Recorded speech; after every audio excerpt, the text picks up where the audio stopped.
Okay, so now what we want to do is we want to cut the bottom chord. We're going to be utilising the cutting box that we use. Now remember, this was for your studs, but now what we want to do is we want to create accurate cuts for your bottom chord and your top chords. So once again we're using this, and the bottom chord is going to be this angle here. So it's just a matter of if you're right-handed, make sure it's on the right-hand side. Don't put it over here, put it over this side. And you can judge about it. You don't have to be too far from the edge, because you want to be able to get to, if you go too far to the edge it might snap off. So about there is fine, and I'm going to mark that like that, and that one there. Alright, I'm holding this flush along here and I'm getting my angle. Now I know that down here I'm going to have to cut down here, so I want to make sure I keep it straight, and the same on this side. I want to make sure I keep it straight this way. That's there.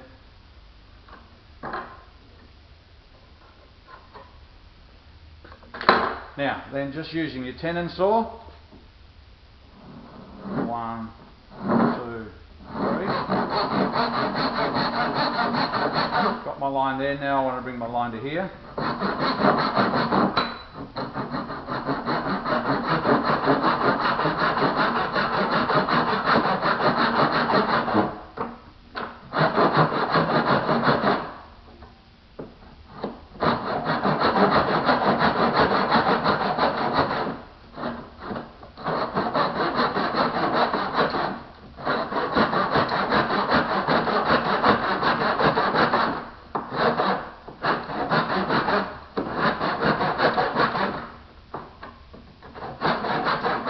Might have some difficulties, but you're going to have to try and tame it.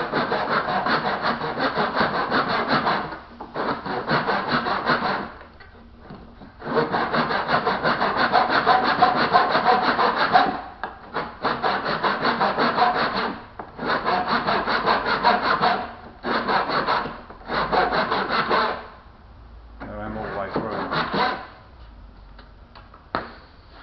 So this bottom chord, this piece here, has to be at least longer than this. So this is 3/36 from here to here.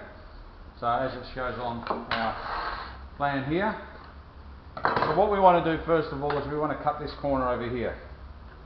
So we've just cut that. So just try to do minimum wastage. Put your piece in.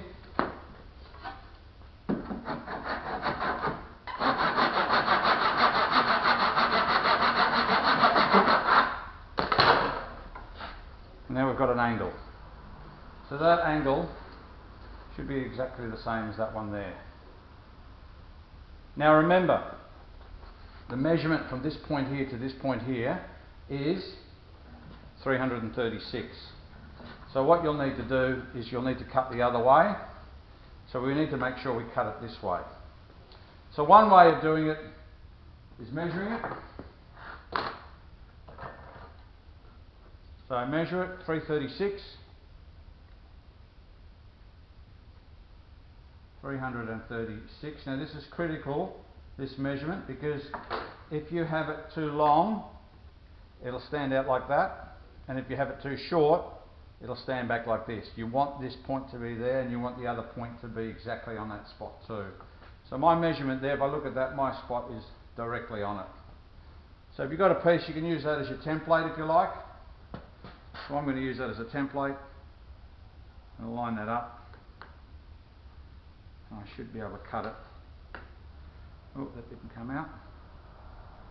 Why not? Because it's got timber there.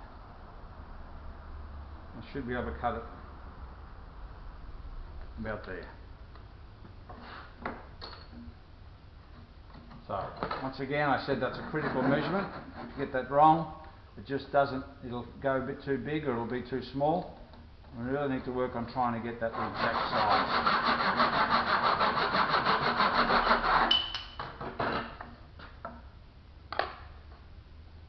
So if I put that on there, that's flush there, and that's good there. So that's your bottom chord. You're going to have to measure them and mark them, and then later on the next one will be about the top chord. So go and do that. Once again, as I said, use one of these. Probably come in about 20-30 millimeters in this way, put the point on there, make sure it's flush, make sure it's level with here, mark it, and then cut it. Then get some pieces that are longer than this. You're going to need 5 of them, and cut them in the box. So you've got 5.